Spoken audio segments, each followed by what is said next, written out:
CEO के पहले ही दिन जैसे ही वो ऑफिस में दाखिल हुए, सारे कर्मचारी एकदम खड़े हो गए और झुककर उनका स्वागत करने लगे। लेकिन एक औरत अपनी सीट पर चुपचाप बैठी रही, जैसे उसे कोई फर्क ही न पड़ा हो, क्योंकि किसी को नहीं पता था कि ये नए बने सीईओ असल में उसी औरत के पति हैं। सीईओ की नजर उस औरत पर गई तो मैनेजर को लगा कि शायद उसे उससे कोई परेशानी है।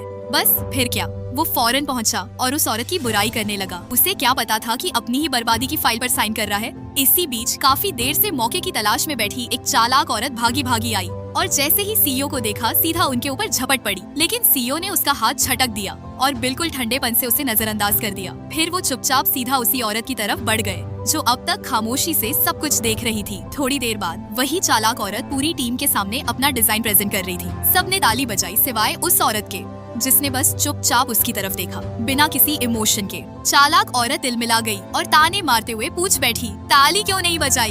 तब उस औरत ने एकदम ठंडे लहजे में उसका सच सबके सामने रख दिया कि ये पूरा आइडिया असल में उसी का है और ये औरत उसका कॉपी किया हुआ काम दिखा रही है। फिर उसने प्रोजेक्टर पर अपना ओरिजिनल डिजाइन झूम किया और नीचे साफ साफ उसका सिग्नेचर दिखाया।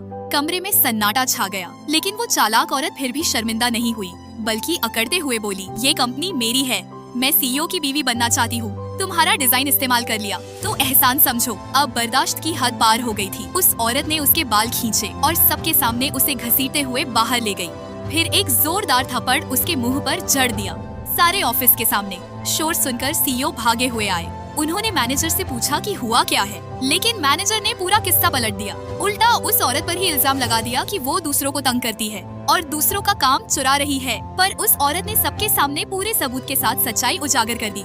उसने बताया कि ये मैनेजर और चालाक औरत मिलकर जूनियर स्टाफ के आइडिया चुराते हैं और जो भी उनके खिलाफ जाता है उसे टॉर्चर करते हैं। यहाँ तक कि उसने खुद बताया कि मैनेजर ने उसे भी परेशान किया है और जब उसने मना किया तो उसे बार बार टारगेट किया। ये सुनते ही सीईओ का गुस्सा फूट पड़ा। उसने उसी वक्त मैनेजर को लात मारकर गिरा दिया और अपने असिस्टेंट से कहा कि तुरंत जांच की जाए और इस मैनेजर को पूरी इंडस्ट्री से ब्लैकलिस्ट किया जाए।